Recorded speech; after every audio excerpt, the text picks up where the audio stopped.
में खुशामदीद। मैं हूँ शाहज़ेब रहमान और मैं हूँ रमज़ईम। हेडलाइंस आपने जानी। बुलेटिन में सबसे पहले आपको बताएं कि अपोजिशन लीडर शहबाज शरीफ के जमानती मचल के एहतसाब अदालत में जमा करा दिए गए। अदालत ने जमानती मचल के मंजूर करते हुए शहबाज शरीफ की रिहाई के लिए रोपकार जारी कर दी है। इस हवाले से तफसीलात जानेंगे वहाँ मौजूद नुमाइंदा समा जहांगीर खान से। जहांगीर, क्या डिटेल्स हैं आपके पास?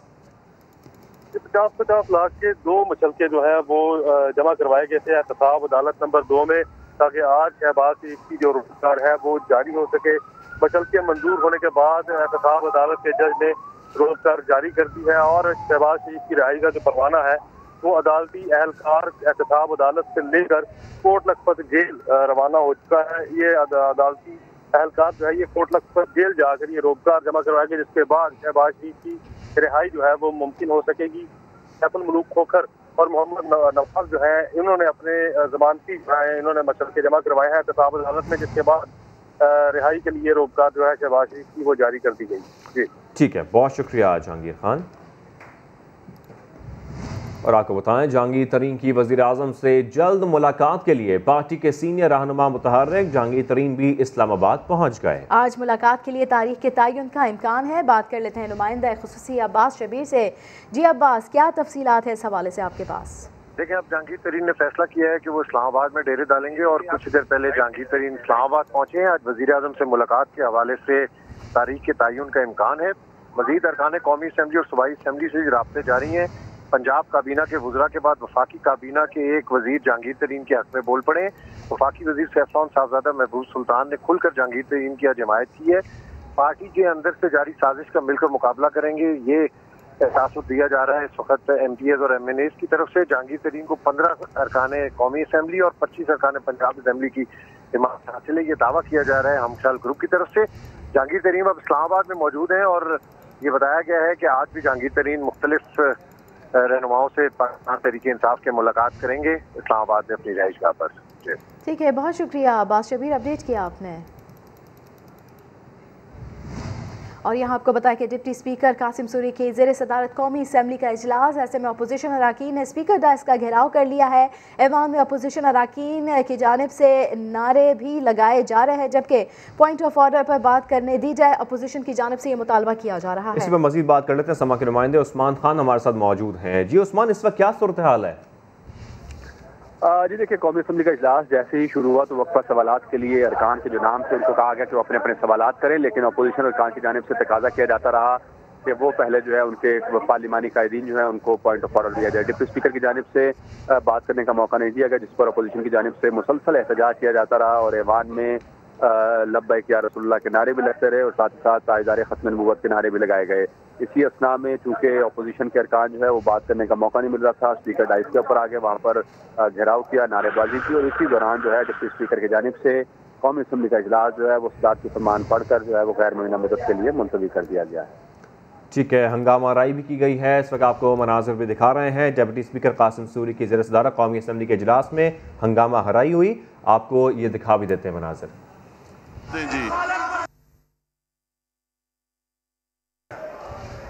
बिस्मिल्लाहिर्रहमानिर्रहीम। शुक्रिया जनाब स्पीकर। बताएं वरना मैं आगे जाऊंगा। सवाल नंबर बताएं। जनाब का देते हैं जी।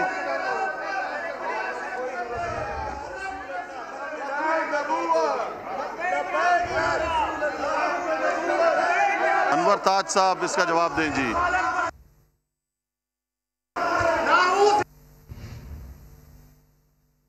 जानिब से इसमें एहतजाज किया जा रहा है और हमने पिछले इजलास में भी ऐसे ही कुछ मनाजिर देखे थे जब शाहिद खाकन अब्बासी डाइस पर पहुंचे थे और वहां पर उन्होंने कुछ एहतजाज भी किया था, नारेबाजी भी की थी।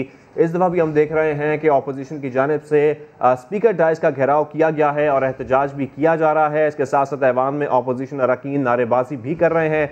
पॉइंट ऑफ ऑर्डर पर बात करने दी जाए, अपोजिशन ऐसा मुतालबा कर रही है। 20 मिनट की कार्रवाई के बाद इजलास मुलतवी कर दिया गया है। आपको बताएं, डिप्टी स्पीकर कासिम सूरी की ज़ेर सदारत कौमी असम्बली इजलास वक्त जारी है।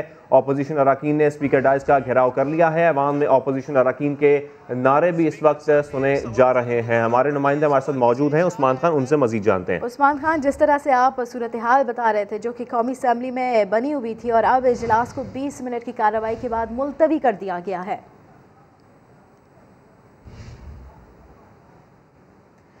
डिप्टी स्पीकर कासिम सूरी की ज़ेर सदारत कौमी असम्बली का इजलास जारी था और ऐसे में अपोजिशन अरकान उनकी जानब से काफ़ी ज़्यादा एहतजाज किया गया। स्पीकर डायस का भी उनकी जानब से घेराव किया गया। ऐवान में अपोजिशन अरकान ने नारेबाजी भी की। वक्फा सवालात था, लेकिन जो अपोजिशन मुतालबा कर रही थी वो ये कह रही थी कि पॉइंट ऑफ ऑर्डर पर बात करने दी जाए।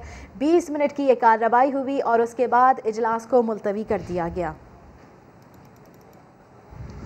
वफाकी वज़ीर इत्तलात फवाद चौधरी कहते हैं कि हुकूमत और खलतम तहरीक लब्बैक के दरमियान मुआहदे पर अमल दरामद हो चुका है, करारदाद पेश हो चुकी है, MPO के तहत गिरफ्तार लोग रिहा कर दिए गए हैं। मुल्क में एहतजाज का सिलसिला ख़त्म हो चुका है। नून लीग या पीपल्स पार्टी अपनी करारदाद लाना चाहते हैं तो ये इनका हक है, हुकूमत का इससे कोई लेना देना नहीं। तो वफाकी वज़ीर इत्तलात फवाद चौधरी उनकी जानब से ये ट्वीट किया गया कि हुकूमत और कलअदम तहरीक लब्बैक के दरमियान मुआहदे पर अमल दरामद हो चुका है।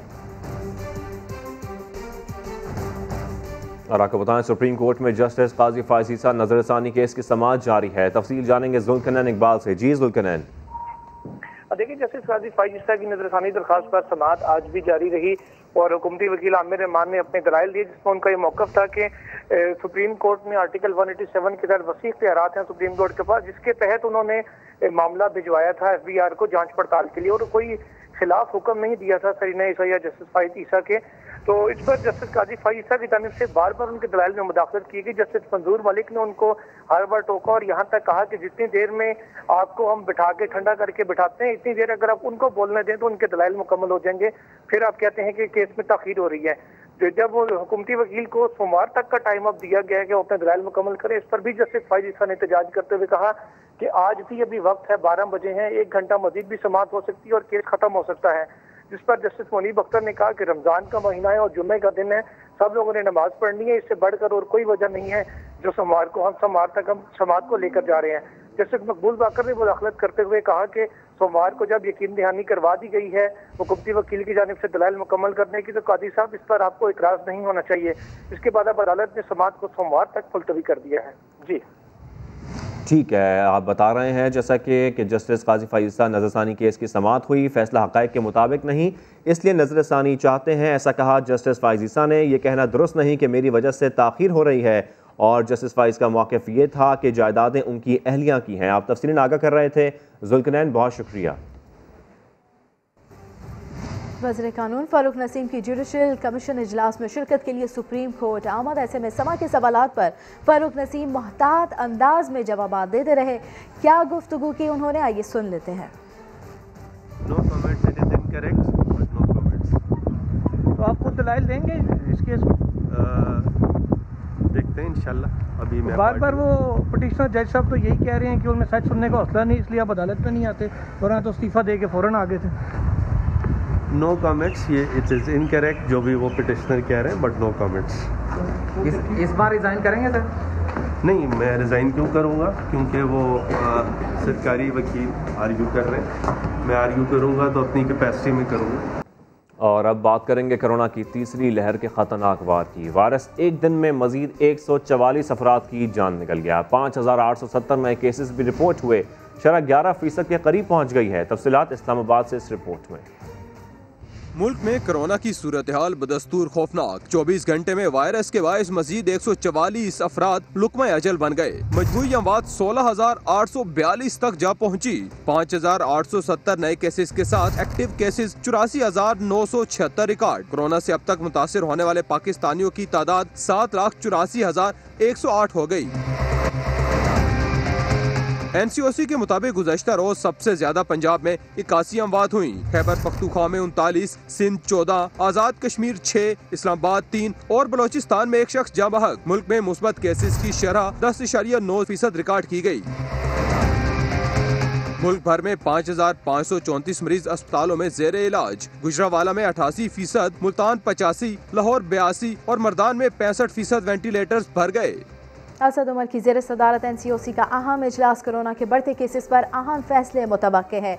कारोबार, ट्रांसपोर्ट और दफातर में हाजिरी से मुतालिक सख्त फैसलों का इम्कान है। बात कर लेते हैं अरहम खान से। अरहम, अहम इजलास आज होने जा रहा है NCOC का। बिल्कुल, मुल्क में कोरोना केसेस जो बहुत बढ़ गए हैं, उस हवाले से असद उमर की ज़ेर सदारत NCOC का अहम इजलास आज हो रहा है और इजलास में कोरोना के जो बढ़ते केसेस हैं उस पर अहम फैसले मुतवक्के हैं। असद उमर पहले ही मजीद जो पाबंदियां उन्हें सख्त करने का इंदिया दे चुके हैं, मुकम्मल लॉकडाउन की तजावीज़ भी ज़ेर गौर हैं। कारोबार, ट्रांसपोर्ट, दफातर में हाजिरी से मुतल्लिक आज सख्त फैसलों का इम्कान है। और जो हेल्थ केयर सिस्टम है, क्योंकि प्रेशर बहुत ज़्यादा बढ़ चुका है, अस्पतालों में वेंटिलेटर्स की कमी हो गई है, ऑक्सीजन बेड्स की कमी हो चुकी है, अस्पतालों में जो बेड्स हैं वो नहीं मिल रहे मरीजों को, तो इस हवाले से भी तमाम तर जो सूरत हाल है उसका जायजा लिया जा रहा है और SOPs पर किस तरह से अमल दरामद कराना है इसका भी जायजा लिया जा रहा है। तो अहम इजलास असद उमर की ज़ेर सदारत NCOC का हो रहा है और NCOC ने जो सूबे हैं उनसे भी तजावीज़ मांगी हैं कि किस तरह से जो कोरोना के फैलाव है उसे रोका जा सकता है और ये जो तजावीज़ है वो वज़ीर आज़म की ज़ेर सदारत अहम इजलास जो है शुरू हो चुका है। कोरोना के बढ़ते केसेस पर अहम फैसले मुतवक्के है। अरहम खान, अपडेट किया, शुक्रिया आपका। और पड़ोसी मुल्क की सूरत हाल आपको बताएं, भारतीय रियासत महाराष्ट्र में अस्पताल के ICUs में आग लग गई। भारतीय मीडिया के मुताबिक आग लगने से 13 कोरोना मरीज हलाक हो गए। आग पर काबू पा लिया गया है। आग शॉर्ट सर्किट के बायस लगी थी। भारतीय रियासत महाराष्ट्र में अस्पताल के ICU में आग लग गई। भारतीय मीडिया के मुताबिक आग लगने से 13 कोरोना मरीज हलाक हो गए। आग पर काबू अब पा लिया गया है। आग शॉर्ट सर्किट के बायस लगी थी। कोरोना की सूरत हाल के बायस कनाडा ने भारत और पाकिस्तान से आने वाली परवाज़ों पर 1 माह के लिए पाबंदी आयद कर दी है। आपको बताएं, कोरोना की सूरत हाल के बायस कनाडा ने भारत और पाकिस्तान से आने वाली परवाज़ों पर 1 माह के लिए पाबंदी आयद कर दी है। जैसे कि कोरोना के केसेस बढ़ते जा रहे हैं, उसके बाद दिखाई जा रहा है कि कनाडा ने भारत और पाकिस्तान से आने वाली तमाम परवाज़ों पर 1 माह के लिए पाबंदी आयद कर दी है।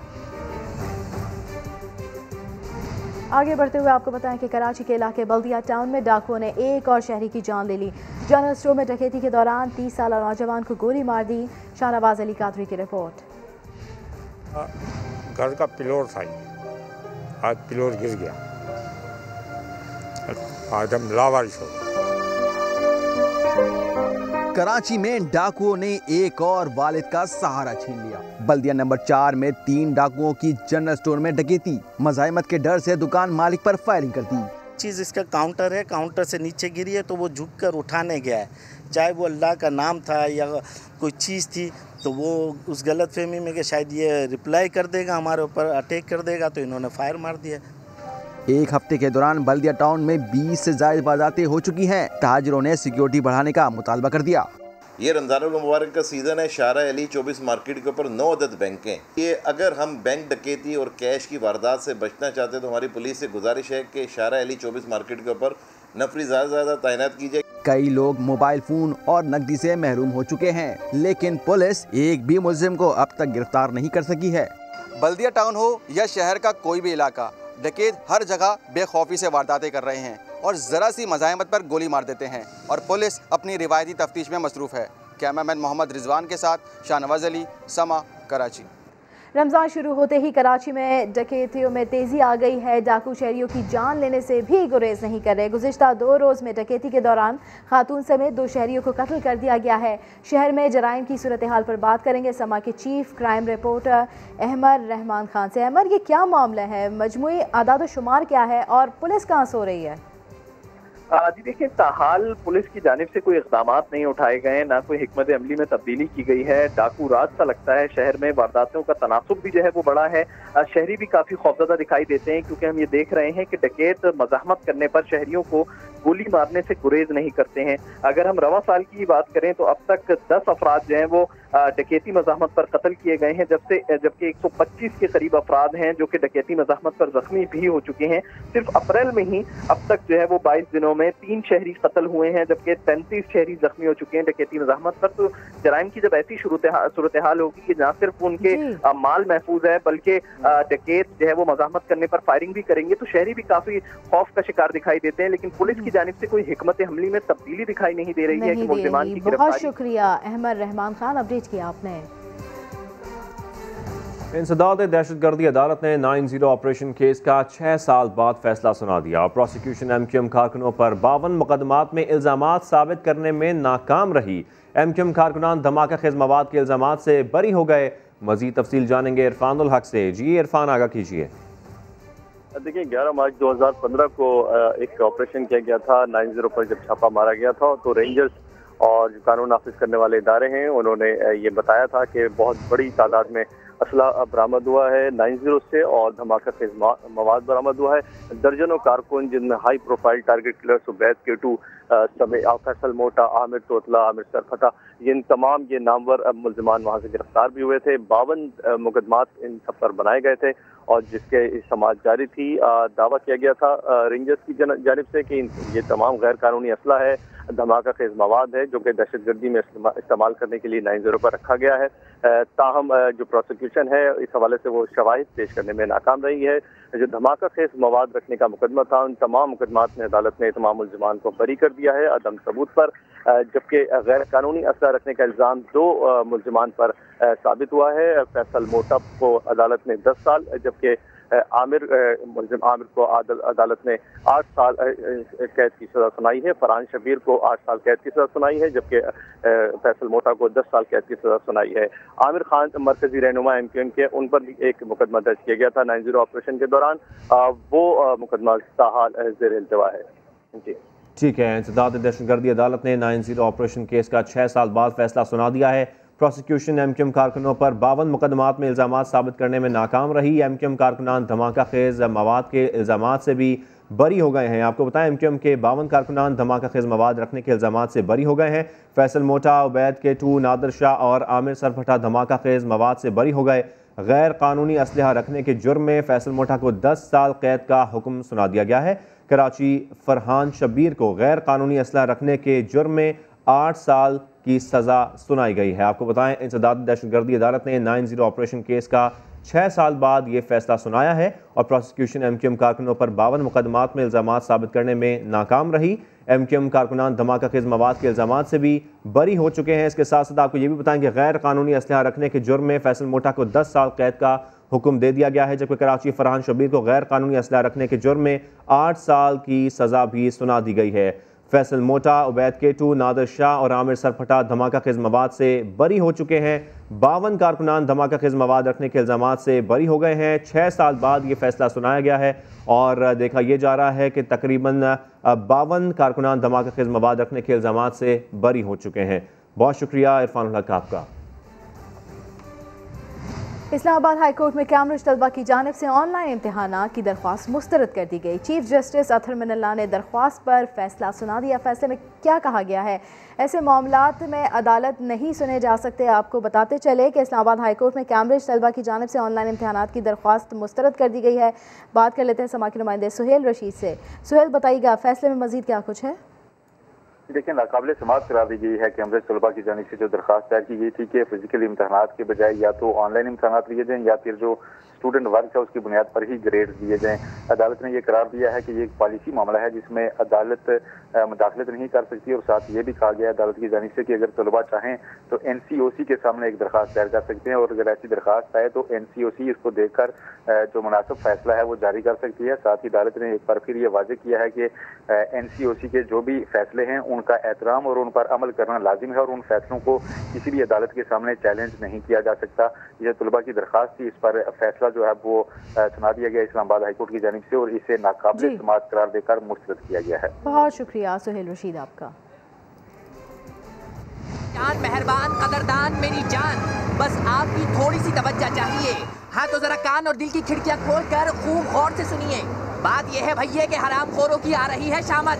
अब न बचेंगे आवाम को नाजायज महंगा बेचने वाले, क्योंकि पीछे आ रहे हैं उनके समा वाले। फिर न कहना मियाँ कि खबर ना हुई। सलाम अलैकुम।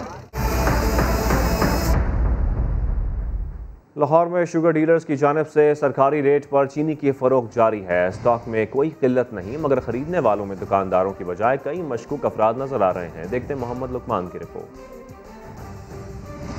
लाहौर में बच्चे, बूढ़े, खवातीन, दुकानदार सबको 50-50 किलो चीनी मिल रही है, वो भी सरकारी रेट पर जो है 4100 रुपए।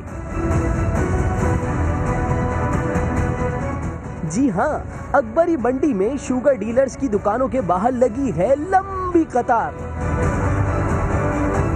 जरूरत हो ना हो 4100 रुपए लाइए, 50 किलो चीनी घर ले जाइए। शुगर डीलर्स को ये चीनी सिर्फ दुकानदारों को ही बेचना थी, लेकिन यहाँ तो सब उलट पुलट है। फैमिली बड़ी है तो जाहिर बात है दुकान से नहीं अफोर्ड होती, तो इसलिए इकट्ठी ही यूज करना चाहते हैं। मेरी दुकान है नहीं, मैं घर के लिए लेके जा रहा हूँ। अच्छा, घर के लिए थी सर, क्या करेंगे? रमजान है, जरूरत है, फैमिली है, इसमें क्या बात। शुगर डीलर्स को इससे कोई गरज नहीं कि उनसे चीनी कौन खरीदता है और कितनी। हमारा क्या कसूर है? कुछ लोग भी जो है ना बेसब्रे हैं, एक एक आदमी 6-6 कहते हैं तोड़े मुझे दे दो। ये सब दिहाड़ी बात है, बीच में जितनी लाइन लगी है मेरे पास, इसमें चंद दुकानदार होंगे, बकाया सब दिहाड़ी बात है। हुकूमत चीनी की तकसीम का ऐसा तरीक़ाकार बनाए कि नाजायज मुनाफाखोर दरमियान में आकर इसके रेट न बढ़ा दे।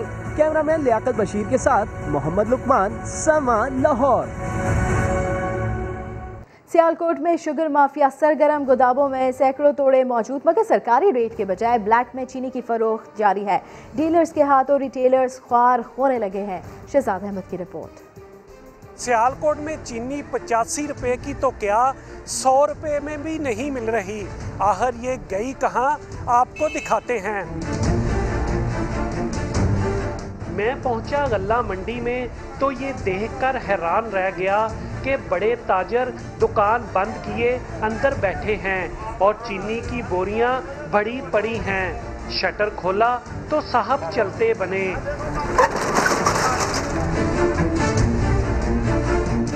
ये देखें, ट्रकों से भी चीनी धड़ाधड़ गोदामों में उतारी जा रही है, जहां रिटेलर्स का रश लगा है, मगर चीनी इन्हें भी 85 की नहीं दी जा रही। आखिर ऐसा क्यों है? चीनी नहीं दे रहे।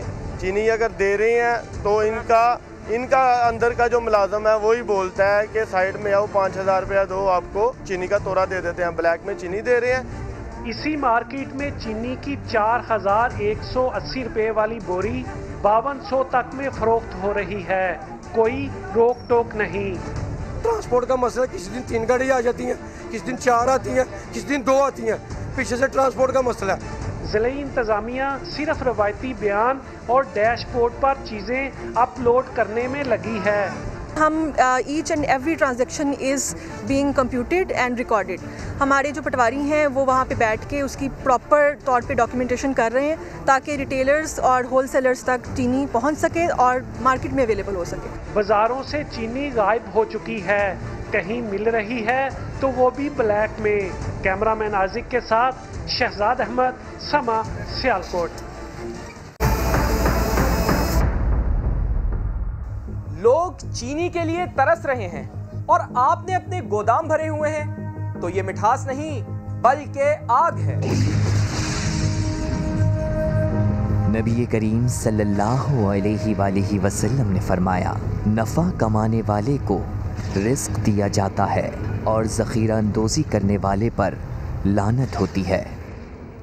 गिलगित बल्तिस्तान की खूबसूरत वादियों के चर्चे आपने सुने होंगे। यहाँ की मेहमान नवाजी के बारे में भी इल्म होगा, लेकिन ये मालूम नहीं होगा कि वहाँ मुनाफाखोर किस तरह बेलगाम हो चुके हैं, अपने लोगों को लूट रहे हैं। जुल्फ़िकार अली सिद्दीकी की रिपोर्ट। जमीन पर जन्नत का नज़ारा करना हो तो लोग गिलगित बल्तिस्तान का हवाला देते हैं, लेकिन यहाँ तो मुनाफाखोरों ने अपनी अलग जन्नत बसा ली है। टमाटर 200 रुपए किलो, सेब 350 रुपए, खरबूजा 100 रुपए, गोभी 180 रुपए किलो, अदरक लहसुन 250 रुपए पाव, मुर्गी जिंदा 380 रुपए किलो। ये रेट महंगे तरीन शहर के नहीं बल्कि गुर्बत में पिसते जिला गांचे के हैं। मेहमान नवाज इलाके में लोगों का इफ्तार करना मुश्किल हो रहा है। रमज़ान मुबारक जैसे मुक़द्दस महीने में भी प्लीज़ वज़ीर आज़म साहब, वज़ीर आला साहब इस अवाम पर रहम करें। इंतज़ामिया से हमारी गुजारिश है कि प्राइस को कंट्रोल किया जाए, चेक एंड बैलेंस किया जाए।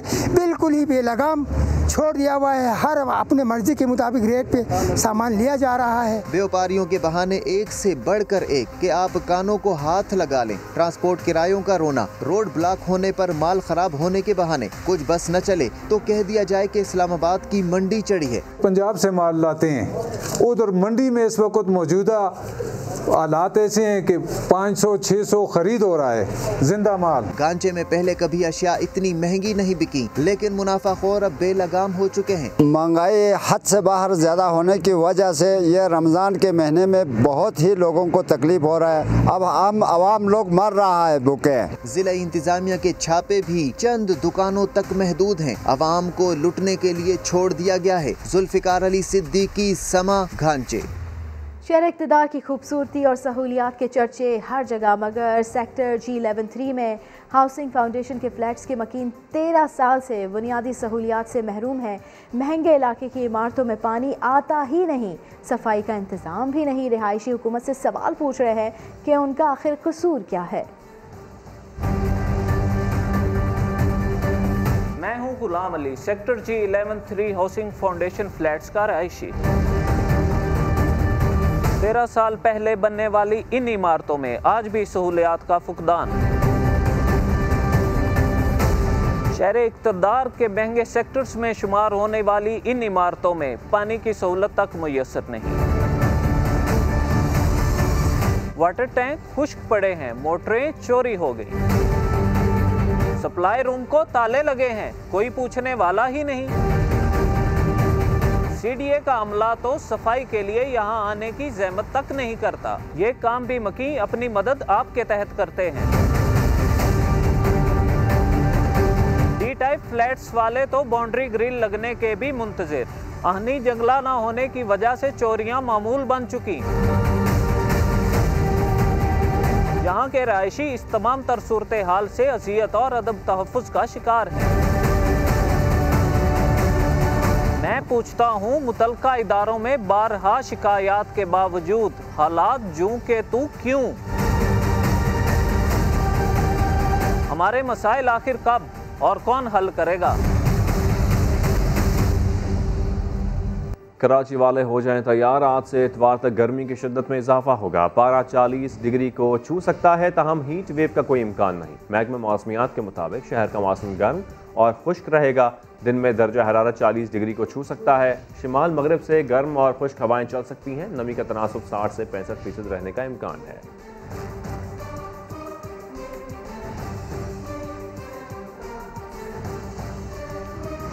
आपको बरह रास्त लिए चलते हैं। एहसन इकबाल मीडिया से गुफ्तगू कर रहे हैं। उन्होंने रूटीन के क्वेश्चन आवर को मौका दिया कि उसे चलाया जाए, उसे बुलडोज किया जाए। और मैं समझता हूँ कि जब हम नामूस रसालत सल्लल्लाहु अलैहि वसल्लम पर बात करना चाहते थे तो क्वेश्चन आवर को ज़बरदस्ती चलाने की कोई गुंजाइश नहीं थी।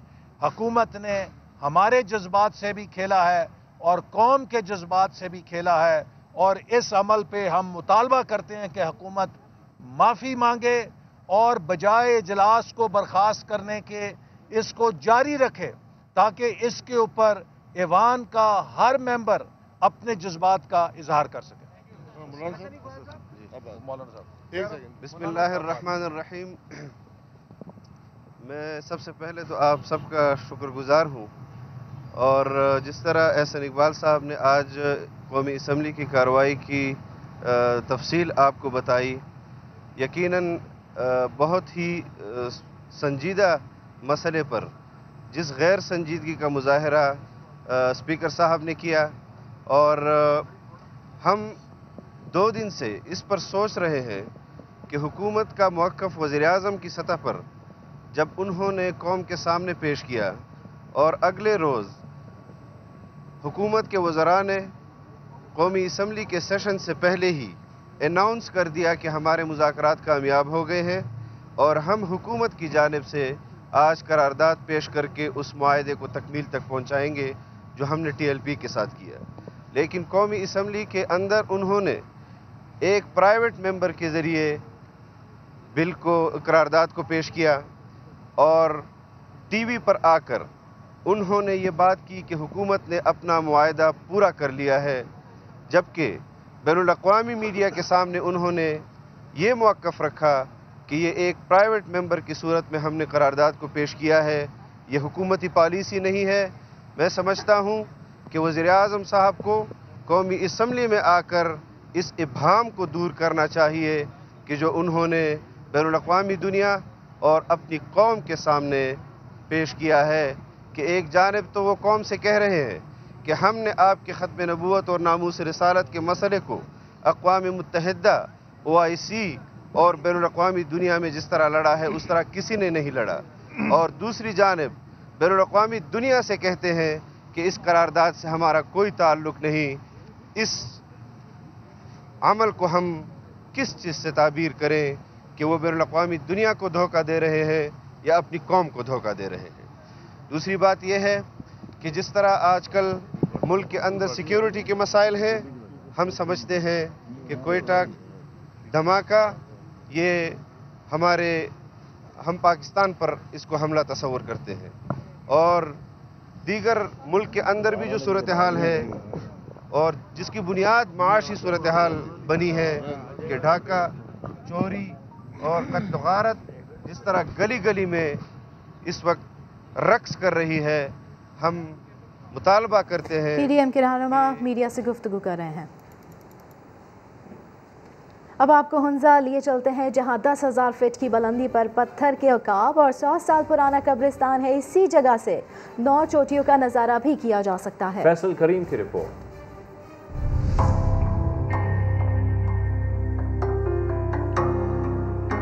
पत्थर नुमा ये औकाब हाथ के बनाए हुए नहीं बल्कि कुदरत ने इन्हें कई हजार साल से इसी शक्ल में ढाल रखा है। लगता है जैसे ये औकाब यहाँ किसी चीज की रखवाली कर रहे हों। सर नीचे करें तो 10,000 फीट से पूरा हुंजा नजर आता है। सर ऊपर करें तो दुनिया के बुलंद तरीन पहाड़ों और कमोबेश 9 पहाड़ी चोटियों का हुस्न नजर आता है। लेकिन कुछ और भी है यहाँ जिनकी रखवाली ये औकाब भी कर रहे हैं, ये पहाड़ी चोटियां भी कर रही हैं, और चाचा अली भी। मुकामी आबादी के है तकरीबन ये मेरे 63 साल एज जा रहा है। इससे 20-30 साल पुराने जो है ना ये कब्र थे यहाँ पर।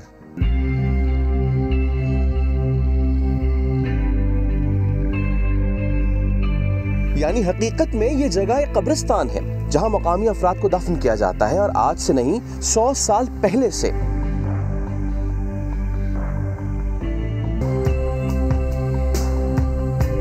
सयाहों की यहाँ आने की एक वजह और भी है। भला ऐसा कौन सा कब्रिस्तान होगा जो हजारों फीट बुलंदी पर वाक़े हो और जहाँ से आपको 1-2 नहीं कमोबेश 9 बर्फीली चोटियों का नज़ारा देखने को मिले। वो उसे कहते हैं शिलिंग पीक। आगे कार्नर में जो है दोनों खाकी पहाड़ों के दरमियान में राइट साइड पर जो बादल है और मामूली से वो सेंटर में खुशक जैसे नजर आते, वो वन है। दूसरा वो लंबा जो रिश है, उसके बाद आगे थोड़ा सा ढलान है बर्फ पोश, वो दीरान पीक। उसके बाद इधर बादल पर उठे हुए वो एरिया हो, उस पहाड़ को कहते हैं गोल्डन पीक। ये जो ऊंचे पहाड़ है ये तो सबको पता है कि वो रक्कापोशी है। उसके बाद ये यहाँ पर जो ना ये खाकी जो ना पहाड़ नहीं, उसके सिर के ऊपर वहाँ पर भी बर्फ है, वो सोरी पीक। उसके साथ जो नीचे बिल्कुल खाकी जैसे बर्फ दरमियान में नहीं, उसके ये बुनियाद वो लेडी फिंगर है, और उसके साथ जो है वो उत्तर पीक, उसके फिर लेफ्ट उत्तर 1 फिर उत्तर 2। जन्नत नज़ीर हुंजा के इस मुनफरिद मकाम दोईकर के शहर खामोशा में आकर वक्त की रफ्तार जैसे थम सी जाती है। लेकिन एक बुरी आदत जो नहीं थमती वो है गंद फैलाने की। सैयद फैसल करीम, दोईकर, हुंजा, समा।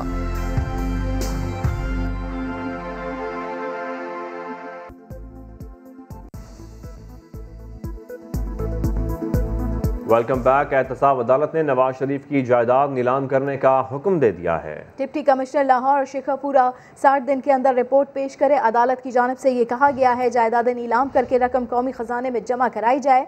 नवाज शरीफ की गाड़ियाँ भी 30 दिन के अंदर नीलाम की जाए। अदालत का ये हुक्म सामने आया है। नवाज शरीफ के बैंक अकाउंट से रकम सरकारी खजाने में मुंतकिल करने का हुक्म भी सामने आया है। बात कर लेते हैं सुहेल रशीद से। सुहेल, बताइएगा इस बारे में। देखिए, एहतसाब अदालत ने नैब की जानिब से जो नवाज शरीफ की जायदादें नीलाम करने की दरख्वास्त दायर की गई थी उसे मंजूर कर दिया है और हिदायत जारी कर दी है मुतल्लिका हुकाम के लिए। और यह कहा गया कि डिप्टी कमिश्नर लाहौर और शेखपुरा 60 दिन के अंदर नवाज शरीफ की जायदादें फरोख्त करके जो रकम है वो कौमी खजाने में जमा कराएं और फिर रिपोर्ट जो है वो इस अदालत में पेश की जाए। इसी तरह जो नवाज शरीफ की 5 गाड़ियां जब्त की गई थी उनसे मुतालिक भी ये कहा गया है कि उनको पुलिस की मदद से अगर अभी तक कब्जे में नहीं ली जा सकी तो उनको कब्जे में लेकर 30 दिन के अंदर फरोख्त किया जाए और वो रकम भी खजाने में जमा की जाए। इसी तरह जो नवाज शरीफ के मुख्तलिफ बैंक अकाउंट से उनमें मौजूद जो रकम है वो भी सरकारी खजाने में 30 दिन के अंदर मुंतकिल करने का कहा गया है। जिस जायदाद की जब्ती पर अभी तक एतराज सामने नहीं आया था वो तमाम जायदाद जो है वो नवाज शरीफ की अब नीलाम की जा सकेगी। मरी और चांगला गली के 2 बंगले जरूर थे जिन पर मरियम नवाज की जानिब से एतराज आयद किया गया था। इसी तरह ज़रई ज़मीन थी लाहौर की जिस पर एतराज़ात सामने आए थे।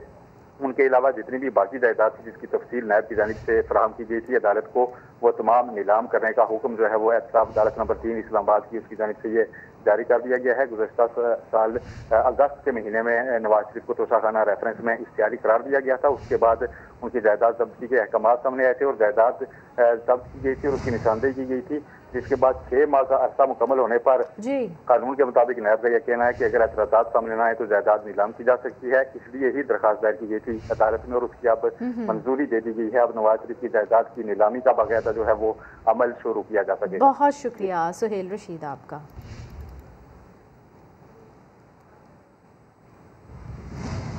राजा परवेज अशरफ मीडिया से गुफ्तगू कर रहे हैं, बराह रास्त आपको लिए चलते हैं। हमारे तमाम मेंबरान जो थे वो जा चुके थे, यहाँ कोई मौजूद नहीं था। मुझे ये बात समझ नहीं आ रही थी कि वो इजलास मंगल वाले दिन करने की क्या उजलत थी, क्या इमरजेंसी थी और उससे क्या इन्होंने हासिल किया। एक अजीबो गरीब किस्म की जो थी वो करारदाद इन्होंने की और उस पर बात भी नहीं करने दी किसी को। आज हम उस करारदाद पे बात करना चाहते थे, आज हम बात करना चाहते थे और कुछ सवालात थे हमारे जो हम हुकूमत वक्त से पूछना चाहते थे। आज हम इनसे ये पता करना चाहते थे कि आपने टीएलपी के साथ क्या मुआहिदा किया था, जो आपका पहला मुआहिदा था वो क्या था, और अगर आपने कोई मुआहिदा किया था तो उस पर अमल क्यों नहीं हुआ। आपने उनको बैन कैसे कर दिया, किस कानून के तहत आपने उन पर बैन लगाया, उनको कालादम करार दे दिया और फिर दूसरे दिन बैठकर आपने उजलत में उनको कालादम करार दिया, मासूम लोगों को गोलियों का निशाना बनाया, लाशें गिरा दी, पाकिस्तान की पुलिस के जवान मारे गए जो हमारे बच्चे थे, टीएलपी के कारकुन मारे गए जो हमारे बच्चे थे, पाकिस्तान के बच्चे थे। क्यों? ये कौन सा तरीका था? और फिर दूसरे दिन आप उनके साथ बैठ गए कि जनाब हम आपके साथ जो है वो गुफ्तगू शरीक करना चाहते हैं। असेंबली में आपने किसी बात का जवाब नहीं दिया। वजीर आजम ने शाम को कौम से खिताब किया और उन्होंने क्या खिताब किया, कौन सी पॉलिसी थी। और फिर दूसरे दिन जिस वक्त आप मंगल वाले दिन आना चाहते हैं तो कम से कम इतना तो टाइम दे हम मेंबरान को कि हम पहुंच सके। हमारे किसी मेंबरान ने सिंध से आना था, इंटीरियर सिंध से आना, कराची से आना, रहीम यार खान से आना, तो कैसे पहुंचते लोग। तो ये सारा मामला जो है उजरत में। राजा परवेज अशरफ मीडिया से गुफ्तगू कर रहे हैं। फिल वक्त इतना ही, एक ब्रेक के बाद हाजिर होंगे हेडलाइंस के साथ। देखते रहिए समा।